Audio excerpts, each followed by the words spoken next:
Imagine finishing your math class and you go to the cafeteria to find yourself going through the lunch line and getting the best options there are. You go and grab a greasy pizza, a thing of chips, a milk, and a processed apple. And then after lunch, you come to your next class and all you feel is tired, unfocused, sleepy. Well, this is a normal experience for many students, including myself, who experience this every day. Today, I'm here to talk about why schools should not serve junk food. I chose this topic because junk food affects students every single day. Not just health-wise, but in a learning and performance aspect too. According to the Centers for Disease Control and Prevention, diet is one of the leading factors affecting childhood health in the United States.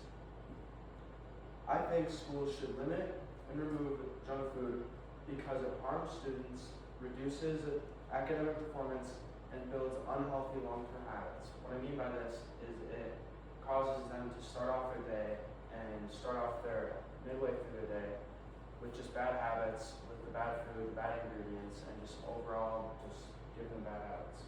Today I will explain the problem, how it affects students, and what schools should do instead. First, let's look at the health problem. Junk food is extremely high in both sugar and salt, and it also has an alarming amount of unhealthy fats. These foods are commonly found in school lunches, vending machines, and snack options. The CDC reports that childhood obesity rates have more than tripled in recent decades, which is a major health concern. When schools serve junk food regularly, they are contributing to an environment where these health problems can develop early in life. This is not just about one meal, it's about what students are exposed to every day. And I have a statistic here today from this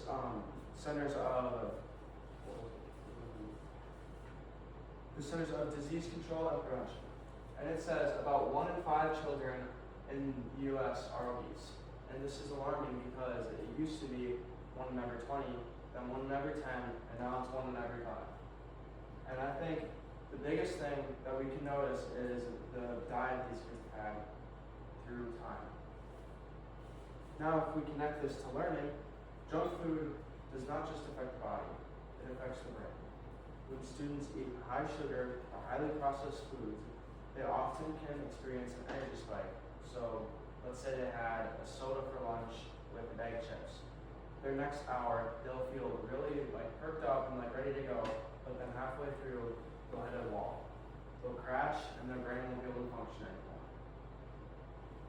This crash leads to tiredness, low attention, and difficulty focusing in class. Think about a typical school day.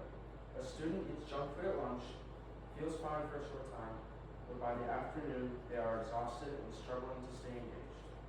Over time, this can lead to lower academic performance, reduced participation, and difficulty retaining information. So even though junk food may seem harmless in the moment, it definitely affects how well students learn every day.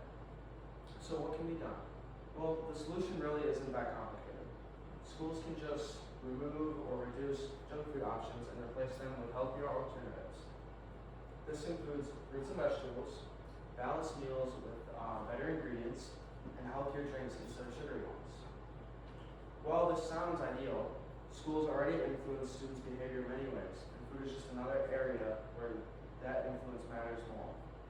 By improving school meals, students will have more consistent energy, they will have better focus, and improved overall health. Now imagine these two scenarios. The first one, the school doesn't change anything, and students have to go and live their lives with this low energy mindset and these crashes happening every day. Or you can have the other reality where the schools take action. They put funding into their food and they serve the kids what they deserve, a healthy lunch. Students would have more energy throughout the day, they would be more focused in class, and they would eventually develop habits that would lead into their adulthood. This is not just a short-term change, it affects long-term success. Well, some people might argue that students should be able to choose whatever they want at school. That's not what I'm trying to argue. I'm arguing that schools have the right to give these students an option to have a healthy lunch rather than giving them what's cheap and what just they can afford. While choice is important, schools already set limits in many areas to protect students' well-being, whether that's a phone rule, a safety rule, attendance policies, behavior write-ups, just other things like that. Food is also a part of a student's health. While it may not be getting bullied or something like that, it still has a big impact on a student's life. So it makes sense for students to provide healthier options for students that supports learning and development. The goal here is not to remove freedom, but to create a healthier environment where students can succeed. So what should we do about this? First off, you can go support a group that is funded by your school to make a claim in which you can argue a certain goal. So if you wanted to argue for healthier foods, you can make a claim and you can bring that to the school board and tell them that's a problem. Second, you can just encourage schools to reduce junk food availability. This could be by making a plan of how to do it. You can present this to the school board and just let them know, and it's their option to choose. Or third, you can raise awareness about how food affects learning. What I mean by this is you can talk to other parents about what the school is feeding their children, and you can talk to them about how your children feel after eating that food, which obviously is bad. And you guys can start a club or anything like that in order to raise awareness to get the school to make a change. The issue is important because it affects students sitting in this room today, which is me and my little sister. If schools are meant to help students succeed, then they should be providing food that supports that success. Because at the end of the day, students deserve more than just food, they deserve the fuel for their future.